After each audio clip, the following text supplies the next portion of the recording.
everyone, this is your host Sonia Bandari for this program here at Broadway Infosys, where we invite our own students as guests to share their experiences. And today, as a guest, we have Ms. Smriti Joshi, who has been doing Python with Data Science course here at Broadway Infosys.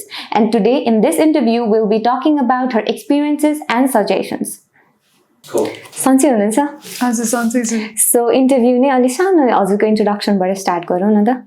मेरो नाम चाहिँ स्मृति जोशी हो। Okay. अनि म चाहिँ अहिले currently Deerwalk institute of टेक्नोलोजीमा BSc को कोर्स गरिरहेको छु। म चाहिँ एउटा फाइनल इयर स्टुडेन्ट हो। ओके, सो हजुरको थोरै एकाडेमिक ब्याकग्राउन्ड ब्याचलर्स भन्दा अगाडि पनि सेयर गरिदिनु। अहिले चाहिँ मेरो +2 चाहिँ GIHE जेम्सबाट गरेको हो अनि स्कुलिङ पनि जेम्सबाटै भएको हो। हजुर। त्यसपछि चाहिँ इनिसियली चाहिँ मेरो आइटीमा त्यस्तो खासै इन्ट्रेस्ट थिएन, तर कोभिड भयो अनि केही न केही कोर्स चाहिँ जोइन गरिहाल्नु पर्यो भनेर चाहिँ आइटीतिर लागेको, तर लागिसकेपछि चाहिँ रमाइलो लाग्न थाल्यो। Okay, that's very interesting.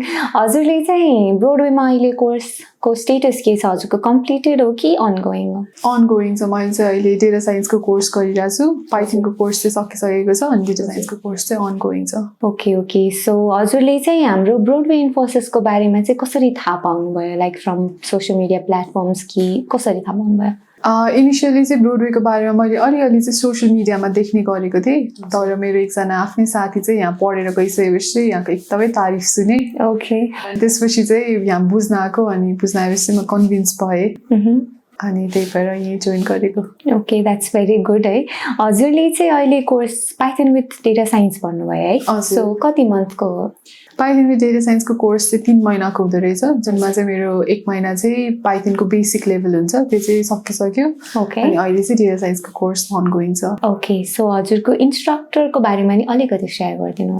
मेरो अहिले करेन्ट इन्स्ट्रक्टर चाहिँ सुशान्त रिजाल सर हो अनि योभन्दा पहिला पाइथनको कोर्समा चाहिँ रोमन सर हुनुहुन्थ्यो। ओके। दुईजना टिचरहरू एकदमै फ्रेन्डली, एकदमै रियल वर्ल्ड बेस्ड एक्जाम्पल्सहरू दिएर हामीलाई बुझाउनुहुन्छ। क्लासको इन्भाइरोमेन्ट चाहिँ त्यो पढाइमा मात्रै सीमित चाहिँ हुँदैन कहिले पनि।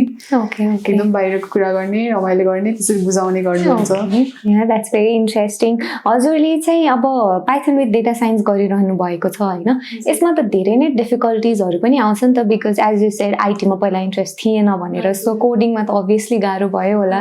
सो त्यसलाई चाहिँ कसरी ट्याकल गर्नुभयो हजुरले? हजुरको टिचरले कसरी गाइड गर्नुभयो हजुरलाई, या कसरी चाहिँ हजुरले त्यो प्रब्लम्सहरूलाई अझै पनि ट्याकल गर्दै हुनुहुन्छ त?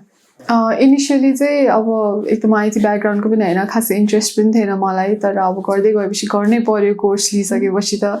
तर यहाँ आइसकेपछि चाहिँ के भयो भने टिचरहरूले चाहिँ एकदमै बेसिक लेभलबाट नै सुरु गर्नु हुँदो रहेछ कि अब मेरै अहिलेको ब्याचमा पनि आइटी ब्याकग्राउन्ड नभएर BBA पढेको स्टुडेन्टहरू पनि हुनुहुन्छ कि, सो एकदमै बेसिक लेभलबाट सुरु गर्ने अनि जतिचोटि क्वेसन सोधे नि जस्तो क्वेसन सोधे पनि आन्सर गरिदिने, मजाले नै आन्सर गरिदिने। अब कुनै टिचर कहिलेकाहीँ अलिकति टोन फरक हुन्छ नि त, धेरैचोटि सोधेपछि त्यस्तो चाहिँ कहिले पनि भएन यहाँको टिचरहरूसँग। अनि जस क्वेसन पनि सोध्न मन लाग्ने, नबुझेको कुरा एकदमै सोध्न मन लाग्ने अनि उहाँले यस्तो मजाले बुझाइदिनु हुने, अनि त्यही भएर चाहिँ बेसिक लेभलबाट नै सुरु भएकोले गर्दाखेरि चाहिँ त्यस्तो धेरै गाह्रो चाहिँ छैन रहेछ भने चाहिँ रियलाइज हुँदै गयो। Okay, so self realisation is a must भनेकै कुरा भयो हजुरसँग है, so that's very good.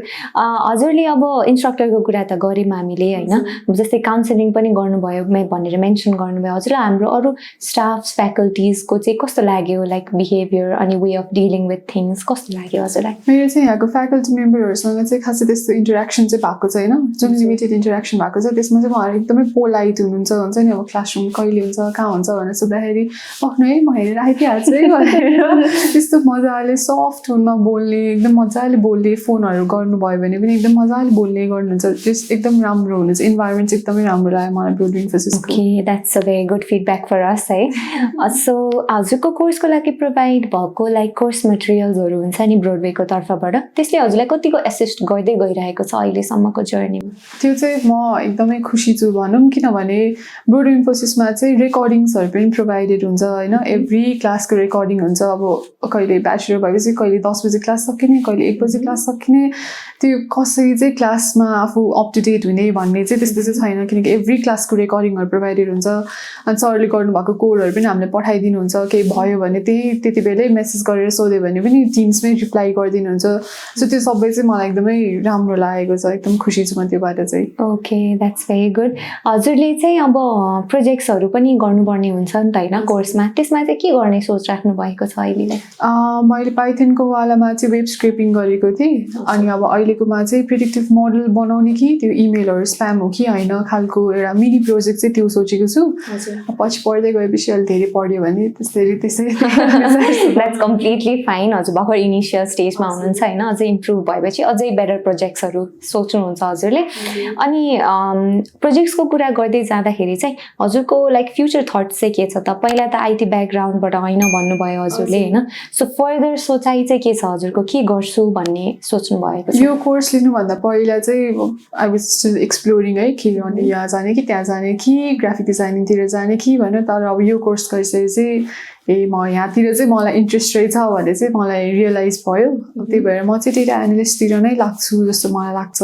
Okay so that's a very good thought है किनभने डेटा एनालिस्टको धेरै नै स्कोप पनि छ अनि एज अ हुन्छ नि करियर पनि हजुरले डेटा एनालिस्ट नै चुज गर्ने हुनुभयो होइन त्यो बाहेक अरू हजुरको इन्ट्रेस्ट चाहिँ के थियो पहिला मलाई अलिकति क्युरियोसिटी भयो जान्नलाई है सो आइटीमा आउनुभन्दा अगाडि चाहिँ हजुरले के एक्सप्लोर गर्नुभएको थियो आइटीमा आउनुभन्दा पहिला चाहिँ मलाई चाहिँ बच्चैदेखि दाँतको डक्टर हुनु मन थियो बिडिएस पढ्ने मन थियो अनि त्यही भएर नै मैले बिचमा अलिकति नेममा भर्ना गरेर त्यहाँ क्लासहरू लिन पनि थालिसकेँ तर अब कोभिड भयो क्लासहरू पनि अनलाइन हुन थाल्यो त्यसको एक्जाम पनि एकदम ढिलो हुने भयो मलाई त्यस्तो पढाइको बिचमा ग्याप चाहिँ गर्ने मन थिएन कि अब बिडिएसकै लागि भए पनि नगर्ने भन्ने हिसाबमा थिएँ अनि त्यही भएर यतातिर आयो अनि आइटीमा आइसकेपछि सुरुमा चाहिँ म अलिकति ग्राफिक डिजाइनिङतिर ढल्केको थिएँ किनकि अलिक इजी हुन्छ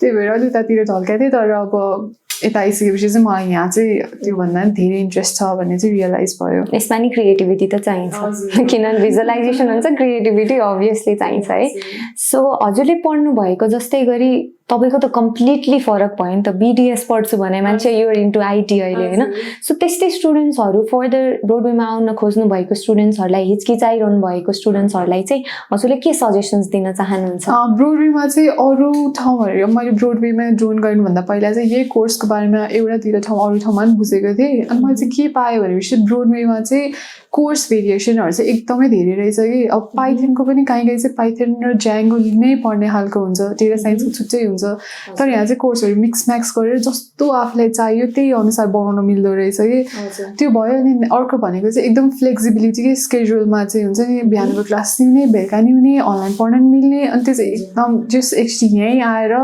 कन्सल्ट गऱ्यो भने चाहिँ स्योर कन्भिन्स हुनुहुन्छ हजुरले फिडब्याक चाहिँ धेरै राम्रो दिँदै हुनुहुन्छ thank you very much for that है अनि ओभरअल एक्सपिरियन्स हजुरले अब थोरै फेरि पनि सेयर गरिदिनु होला एज अ होल ब्रोडवेको लागि टिचर्सदेखि लिएर सबै थोकको बारेमा सर्ट एउटा कन्क्लुजन जस्तो प्रोभाइड गरिदिनु एज अ फिडब्याक कन्क्लुड गर्नलाई चाहिँ त्यही हो ब्रोडवे एकदम मैले डिसाइड गरेको मेरो डिसिजनहरूबाट चाहिँ बेस्ट डिसिजन नै भन्छु म बिकज मैले यहाँ आएर कति धेरै नयाँ कुराहरू सिकिसकेँ अनि अल्सो अब हाम्रो टिचरहरू चाहिँ हामीलाई कस्तो रियल वर्ल्डमा गएपछि इन्टरभ्यूमा कस्तो क्वेसन सोधिन्छ कसरी ट्याकल गर्ने त्यो कुराहरूलाई भनेर नि एकदम सिकाउनुहुन्छ किनकि यहाँको टिचरहरू एकदम एक्सपिरियन्स्ड हुनुहुन्छ नि त अनि त्यही भएर यहाँ आएर पढ्यो भने चाहिँ मलाई लाग्छ रियल वर्ल्डको लागि चाहिँ अलिक राम्रोसँग प्रिपेयर हुन्छ मान्छे जस्तै लाग्छ सो एक्चुली आएर चाहिँ गरेर okay thank you for sharing your experience यति मजाले है so thank you for being such a nice and cheerful guest for us thank you for having me thank you